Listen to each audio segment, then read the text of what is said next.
नमस्कार, मैं हूं अमन शांडिल्य। एडी न्यूज इंडिया में आप सभी लोगों का स्वागत है। आज बिहार की जो राजनीति है, बिहार की राजनीति जिस स्तर पर पहुंच चुकी है, बिहार की राजनीति को लेकर के पूरे देश में जो चर्चाएं हैं, उन सभी बातों पर, उन सभी मुद्दों पर विचार करने के लिए और अपनी स्पष्ट और विवाद राय के लिए मशहूर CSB मीडिया के संपादक CS भारद्वाज जी हैं। भारद्वाज जी, आज के परिचर्चा में आपका बहुत बहुत स्वागत है। आज हम CS भारद्वाज जी से बिहार के उन तमाम राजनीतिक बिंदुओं पर विचार करेंगे जो विगत कुछ दिनों से बिहार में हुई हैं और भविष्य में जिसके होने की संभावना है। नीतीश कुमार जी जो अब तक पूरे भारतीय समाज में पलटू राम के नाम से प्रसिद्धि पा चुके हैं और बार बार पलटने के मामले में उनको महारत हासिल हो चुका है। अभी वर्तमान में उन्होंने RJD से अपना नाता तोड़ करके NDA का दामन थाम कर फिर बिहार के मुख्यमंत्री बन गए। अब लोकसभा चुनाव जाहिर सी बात है NDA के साथ ही उनको लड़ना है। लोकसभा चुनाव के बाद 2025 में बिहार विधानसभा का चुनाव है, तो हमको ये समझना है कि क्या बिहार विधानसभा के चुनाव में भी NDA के साथ नीतीश कुमार जी बने रहेंगे या पुनः पलटी मारने की उनकी तैयारी होगी।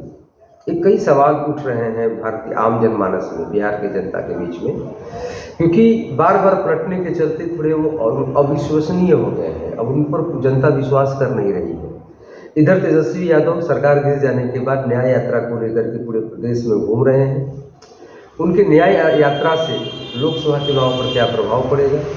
जहां एक तरफ मोदी जी ने कहा कि 40 के 40 सीट हम बिहार का जीतेंगे, अब वही तेजस्वी यादव जी घबराहट में या बेचैनी में या अपनी घटती ताकत को देखते हुए न्याय यात्रा उनको करनी पड़ी या सचमुच में जनता के सरोकार को ध्यान में रख करके ही वो न्याय यात्रा पर हैं। इन सभी बिंदुओं पर हम CS भारद्वाज जी से बात करेंगे।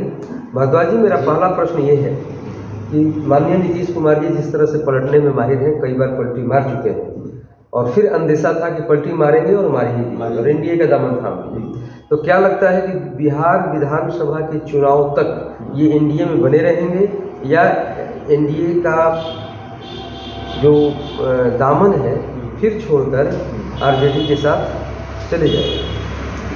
क्योंकि लालू प्रसाद यादव जी का एक स्टेटमेंट आया है ना, उन्होंने कहा कि नीतीश जी का आगे भविष्य में स्वागत हमेशा रहेगा RJD के साथ। उन्होंने ऐसा स्टेटमेंट दिया, ठीक है जी। तो इस पर आपकी क्या राय है कि इस विषय को नीतीश जी की विश्वसनीयता को निश्चित रूप से मतलब बिल्कुल एक तरह से खत्म हो गई, राजनीतिक विश्वसनीयता खत्म हो गई है उनकी, हमको जहाँ तक लगता है जनता में। यह बिल्कुल भरोसे के साथ नहीं कहा जा सकता कि वो रह ही जाएंगे या चल जाएंगे, कहना बड़ी मुश्किल है। वो जा भी सकते हैं और रह भी सकते हैं। और यह ऐसा विषय है कि अब ये उनके जाने आने से जनता उनको निश्चित रूप से उनके प्रति जनता की जो सोच है ना लोगों की, अब वो पलटू राम से पूछे तो नीतीश से ज़्यादा प्रसिद्ध नाम पलटू राम हो गया है उनका। नीतीश कुमार कहना लोग ज़्यादा पसंद नहीं करते जितना पलटू राम कहना पसंद करते हैं। मेरा एक सवाल ये है कि ठीक है, माननीय नीतीश कुमार जी जो कि एक निश्चित तौर पर अच्छे CM के रूप में उनका स्थान है, कोई भ्रष्टाचार का या किसी तरह का उनके ऊपर दाग नहीं है, तो मेरा सवाल ये है कि नीतीश कुमार जी अगर पलट रहे हैं तो उनको स्वीकार करने वाले तेजस्वी यादव जी हों या भारतीय जनता पार्टी, कहीं न कहीं उनका भी तो दोष है। बिल्कुल दोष है। जब आप जान रहे हैं कि ये पलटने के लिए तैयार हैं और सौदेबाजी कर रहे हैं, तो आप उनको लेने के लिए क्यों तैयार हैं? इसके यही तेजस्वी यादव हैं कि जब पहली बार नीतीश कुमार जी पलटी मारे थे, भाजपा छोड़कर RJD के साथ गए और RJD छोड़कर पुनः भाजपा के साथ आ गए, तो तेजस्वी जी ने कहा था कि किसी भी कीमत पर नीतीश कुमार जी को दोबारा या जदयू को दोबारा RJD के साथ नहीं लिया जाएगा, लेकिन उन्होंने लिया। वैसे ही भाजपा की तरफ से अमित शाह ने भी कहा कि सारे दरवाजे बंद हो चुके हैं नीतीश कुमार जी के लिए, फिर भी उन्होंने छोटा मोटा गेट या खिड़की खोल रखा था जिससे कि नीतीश कुमार जी फिर चले गए। तो अगर नीतीश कुमार को हम इसके लिए दोषी मानते हैं तो दोषी तो ये भी लोग हैं। ये दोनों लोगों की स्थिति यह है कि ये लोग देख रहे हैं कि दोनों लोग जमीन तलाश रहे हैं, बीजेपी और राजद। ये लोग ये सोच रहे हैं कि नीतीश जी के माध्यम से हम लोग जो नीतीश का वोट है या नीतीश के जाने के बाद जो जदयू का जो है वह अपने तरफ लेकर के हम दोनों की सरकार भविष्य में बना सके, इस जुगाड़ में दोनों लोग लगे, बीजेपी और राजद। और कहीं ना कहीं अंदर खाने अभी प्रयास है कि हम उनको इतना खुश करें नीतीश को कि शायद हमें विलय कर जाए, इस तरह की परिकल्पना भी मन में चल रही होगी दोनों लोगों की। आखिर नीतीश कुमार, इसका मतलब कि नीतीश कुमार कहीं न कहीं मजबूत है। हाँ। और जमीनी स्तर पर उनकी अच्छी पकड़ है। हाँ, एक बहुत बड़ा वर्ग बिहार का उनके साथ है। तो ये कहना कि नीतीश कुमार खत्म हो चुके हैं नहीं, शायद मुझे नहीं, ये ठीक उचित नहीं लगा। नीतीश कुमार जी अभी भी प्रासंगिक हैं और मुझे लगता है कि कुछ और सालों तक उनकी प्रासंगिकता बनी रहेगी।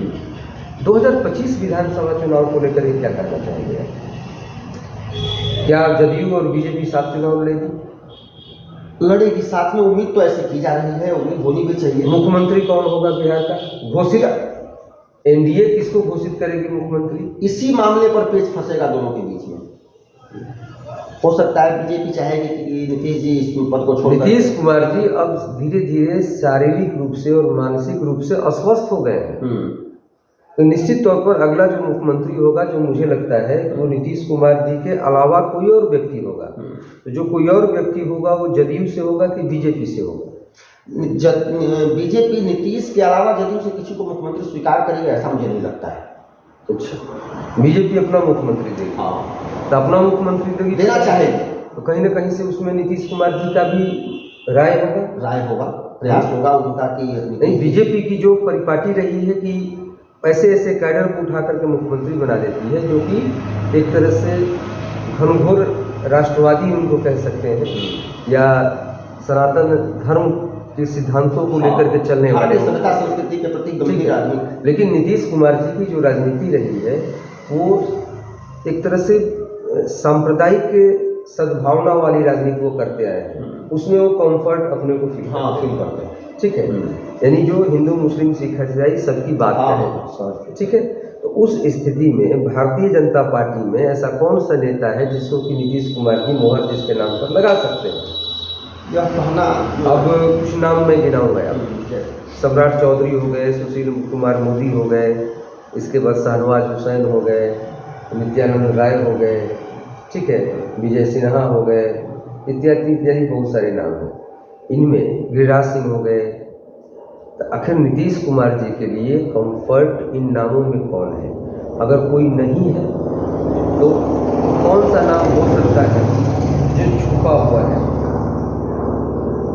यह कहना कौन, लेकिन यह चीज़ जरूर निश्चित है कि अगर नीतीश जी साथ रहेंगे और कोई दूसरा मुख्यमंत्री बनेगा तो नीतीश जी की भावनाओं का खतरा जरूर होगा। नीतीश जी की जो बात होगी उसको ध्यान में रखते हुए कोई आदमी घोषित होगा या चयनित होगा। नीतीश कुमार जी की सहमति हो, वो चेहरा कोई भी हो सकता है। वो चेहरा जैसे हमारे मध्य प्रदेश में, राजस्थान में जिन चेहरों को मुख्यमंत्री बनाया गया, किसी ने पहले सोचा था या उनका नाम भी नहीं आया था कहीं पटल पे, और जिनका तो मीडिया में चला तो उनका तो कहीं पता ही नहीं रहा। तो यह कह देना कि ये है नित्यानंद राय जी हैं, सम्राट चौधरी हैं, ये होंगे राय साहब का, ऐसा हमें नहीं लगता है। यानी कोई नया चेहरा हो सकता है। आज के लिए बस इतना ही।